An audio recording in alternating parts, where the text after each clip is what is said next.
Hi everyone, I hope you had a wonderful Christmas and that you enjoyed some time with your loved ones and that you could just relax a little. I want to talk a little bit about my spiritual journey. We just celebrated Christmas and of course it is about the birth of Jesus, and I wanted to just talk a little bit about my journey toward enlightenment and what that means to me. But I think it is an important part. We are beings who are different from animals, and we do have a spiritual side to us, and we've always searched for that. Let me just go back in time a little bit. I was raised by parents who, well, let's just say my dad was an atheist. Although atheist means you do not believe in a God, I do believe that there's not a human being in this world who doesn't believe in at least something, some power, something that made everything happen, because for it to just be coincidence, that is, I don't know. I just don't think it is very likely that everything is just a coincidence. So having said that my dad was an atheist, I was pretty much raised that way. I was not allowed to attend, we called it religion, that's what they call it here in Germany, at school. It's just basically where they teach you a little bit of Bible and the stories in the Bible. It's almost like a Sunday school for kids, but they do it in public school. So instead I went to something called ethics, and basically we studied a lot of the old Greek philosophers, Aristotle, Epicure, Mark Aurelius, and I really loved that one. I always had this really deep sense of being connected to something. I had a lot of hardships as a kid, and life was not easy in my family, but I just always felt there was some connection to something out there. I don't know if you've ever felt that. I don't know whether you are a Christian or whatever you believe in. There's always this sense of that there's something out there. Let me just fast forward a few years now. When I met my ex-husband, that was a long time ago, he was a very conservative Christian, and I had never been exposed to a lot of Christian, stuff and practices. We were not as our family. We were non-denominational, or we had no religion or no church that we belonged to, but I still had the sense of that there was something. And when I went to the States with my ex-husband, he just kindly asked me if I would attend church with him, and I said yes, okay. And when the music played, that's when everything changed for me, because music really touched me on a very deep level, and the words in the music, singing to God and to Jesus, I was very touched by that. And again, I felt something stirring inside of me, that I felt there's something there, definitely. It's not like I'm numb. When I try to speak to something out there that I call God, something really happens inside of me. So I became a believer, and I started going to church with my ex-husband, but that was a very, very, very conservative church. And I think every human being is different, and I was raised so differently. So I wanted to please everyone in that church, but I lost myself in it by just trying to please everyone and do what was expected of me. I wanted to be accepted. I wanted to be loved. I felt like I was not being myself anymore, and I just wanted to get out. I felt really bad. So we left the States after a year, and I came back to Germany, and we always still were believers. It was just that being confined to just look a certain way, that was just not for me, okay? So I still believed that there was a lot of truth in the Bible, and I still believe that to this day. However, I felt like it was not me to just be this, like this is the only thing in the whole world and everyone else just is wrong. That's just not me. So I was always open to just enlightenment. That's what I call it. Open to just learning and to finding truth. And that to me is the most important thing. And I feel that we are all created in a way that we feel when there's truth, and we feel when there's not, when there's something contrary to truth. And I always felt that. I know that you know what I'm talking about. You know, even your body tells you certain things, and everything that is not in agreement with what is supposed to be, and like the way things work in the universe and in life, you can kind of even feel it in your body and in your mental expressions. You know, some things just don't feel right, and some things do.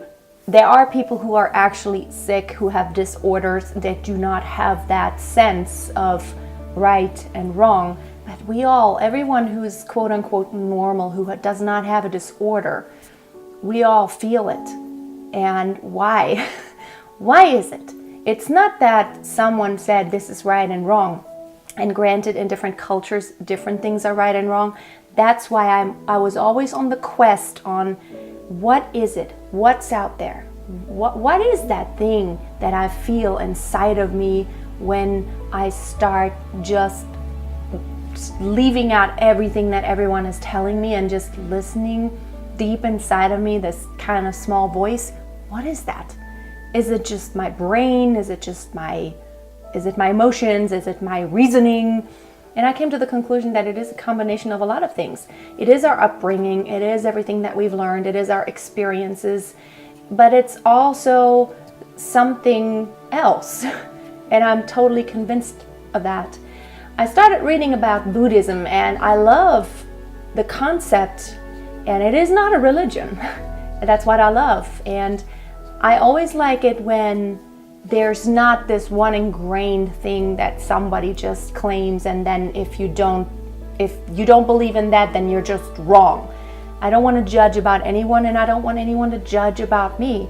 I want to just find truth. If everyone searches for truth, and that is true enlightenment to me, searching for the truth within you and doing the good things that you can do, and not looking for everything on the outside, but looking for everything inside of yourself. Even being happy is a part of enlightenment. However, in Buddhism, I came to the conclusion that this thing about, yes, suffering is not supposed to be. When you feel suffering, you're not enlightened yet. And I'm on this journey currently of finding enlightenment, and to me that means to not suffer. However, what not suffering does not mean to me is that I never have pain or I am never sad. That's not what not suffering means to me. For me, it means embracing my humanness and the necessity to feel the myriad of things that are happening in my body, in my mind, in my spirit, in nature, in the world. The yin and yang, the up and down, the light and darkness, without one cannot exist without the other. And even when something in my life happens that may be tragic, people in my family have died. My dad died, my grandma died. And I just learning to embrace and to allow yourself to be human and to have joy in just the fact that I am capable of feeling pain, because pain is something that's not useless. Pain is something that is important, because without pain, we can't discern between everything that is going on if there were not the pain and the feeling good. It shows us which path is good for us and which path is not good, and that feeling sad or feeling depressed sometimes for just a few minutes is part of being human and being me, and even part of being God and being created as a spiritual being that is connected to everything that exists. I love science. I read books about quantum physics, about lots of science, about the brain, about psychology. That is the truth that I've found so far. I'm never going to find 100% of the truth, because I can probably not grasp it ever. But enlightenment to me means I'm constantly on the journey of looking and searching for making myself better and handling life. That's what enlightenment means for me. I'm handling everything, and I still find joy even in pain, because I know it is part of it all, and even death is part of it all, and it's a good thing. It's not a bad thing. And there are things that are bad. Some human beings, just when they suffer, they make others suffer along with them, and they do really mean things. But seeing it from a psychological standpoint, they are not enlightened. They have not come to the point to where they can handle the situations and the circumstances that they're in, or what is happening inside of them, their emotions. And I'm a big believer in being part of nature and going out in nature a lot and learning from everything that is in existence, that doesn't overthink, but that just is there. It's just being. The birds and everything. There is life and death, and they don't cry about it, because it is a cycle. And everything that happens is a cycle. Everything, even my days, they're cycles. You know, the morning and the evening, and it comes again, and then it starts again. And I like everything. My monthly cycles, I get hungry, and then I digest, and then I get hungry again, and then I digest again, and then I get hungry again. Everything is a cycle. It's always up and down. And when I'm down, I always know this is nature. Everything, even light, it's waves. It has an amplitude, and it goes up and down. It will go up again if I'm down. The further down I am, the more I know, now it can only go up, definitely. And of course, sometimes you think you're at the bottom and it still goes lower, but that is always my comfort, that I know it's gonna be better soon. And it sucks right now, but I'm gonna look back one day, and it's gonna be okay. It's just something else to remember. And it is a scientific fact that even for small children, for babies and small children, it is a very important experience to be sick and to handle. They make big growth spurts as far as maturity and brain functions go whenever they go through sickness. It is important because your brain grows, you learn to handle, you learn to cope, and it is important for us as human beings. We get stronger.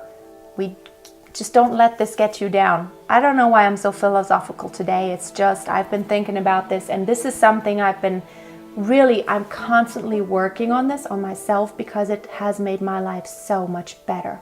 It's like I get up every morning and my life is just wonderful and awesome.